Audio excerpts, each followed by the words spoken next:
You might not know this, but you don't need to write to become a great writer. If that confuses you, just let me explain. The sad truth is, a lot of beginner writers will try to become good at writing by just writing a lot of stuff. But the problem is, if you suck at writing, you can't get good by just brute forcing it.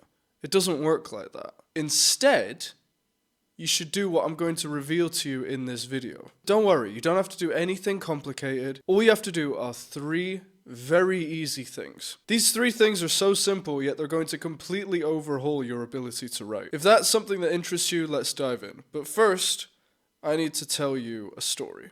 Nowadays, Benjamin Franklin is regarded as one of the most intelligent people to have ever lived. He was a politician, a philosopher, a scientist, an inventor, but most importantly, he was a writer. But this wasn't always the case. You see, when Benjamin Franklin first started writing, he was absolutely terrible. And that's not me saying that, that's him saying that himself. And it wasn't because he wasn't trying. Just like most beginner writers, Benjamin Franklin was doing a lot of writing, yet he still wasn't getting any better. But one fateful day, he happened to stumble across a magazine that would completely change his writing career forever. It was called The Spectator. The Spectator was a British periodical magazine which contained a lot of witty and elegantly written essays. As soon as Benjamin Franklin laid eyes upon this magazine, he fell in love and his writing completely changed forever. Before discovering The Spectator,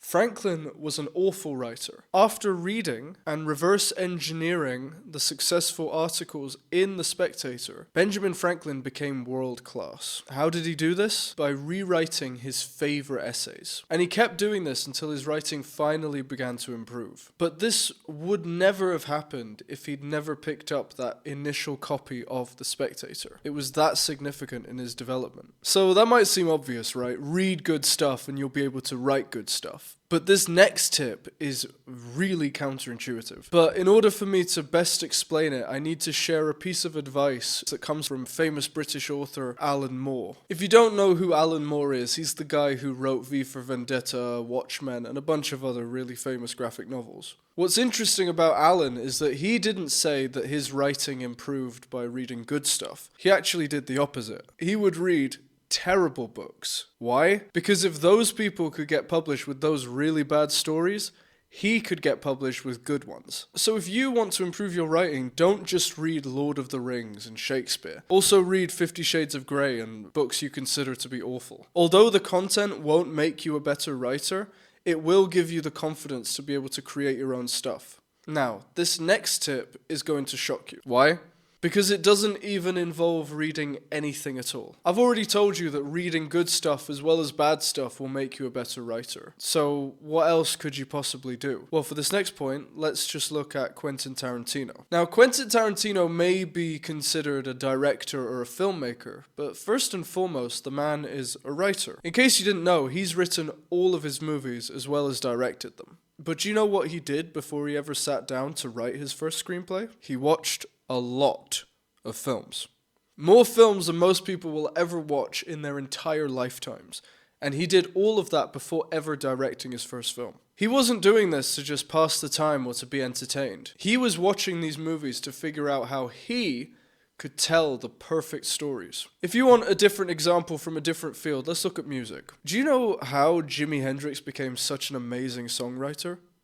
It wasn't just by brute forcing a bunch of songs until something sounded good. It wasn't by shamelessly copying other people's songs and styles either. It was mainly listening to his favorite songwriters' lyrics, people like Bob Dylan and the Beatles, and combining them with his favorite sounds of that era as well as his techniques that he developed as a blues guitar player. Jimi Hendrix's music is like a Tarantino film. He takes from all the things that he loves, blues guitar playing, Bob Dylan lyrics, Beatles-style psychedelia, and he combines it all into his own thing, which becomes his unique sound and music. And he's not the only guy who did this. Take David Bowie with Ziggy Stardust. David Bowie couldn't have created Ziggy Stardust without drawing from his own inspirations. The Ziggy character is a combination of Vince Taylor and kabuki theater, while the music on the record is inspired by 1950s rock and roll and 1970s glam rock. Why is this relevant? Well, it shows that many of the greatest artists who have ever lived weren't just these virtuosos from day one.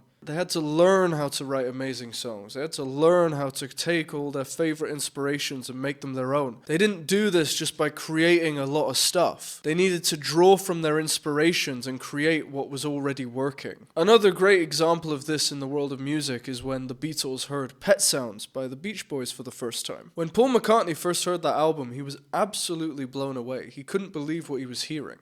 And although the Beatles were the more successful band, Pet Sounds was a better record than all of the ones the Beatles had made up to that point. So what did Paul and the rest of the Beatles do? They drew from that inspiration, whether it was competitive or not, and created Rubber Soul, which was their best album to that point, full of masterpieces. Would Rubber Soul have existed if the Beatles hadn't listened to the Beach Boys record? I don't know. What I do know is that listening to that record gave the Beatles the inspiration to create their masterpiece. And this also applies to how you can improve your writing. You don't have to read good books.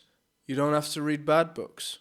You can also consume something totally different and draw connections from it and put it into your work. I hope you found this somewhat useful. Thank you for watching. Click the first link in the description if you want to sign up for my free magnetic writing email course. I know this video was a bit abstract, but I just wanted to open your mind to how you can actually think about how to improve as a writer. Instead of just brute forcing it, you can think about it a lot more strategically, and you can actually look at the things that inspire you the most and see how they can inform your writing. If you want to learn more about how Tarantino generates ideas and how a lot of other artists come up with ideas, watch this next video. I think you'll gain a lot out of it. I'll see you there.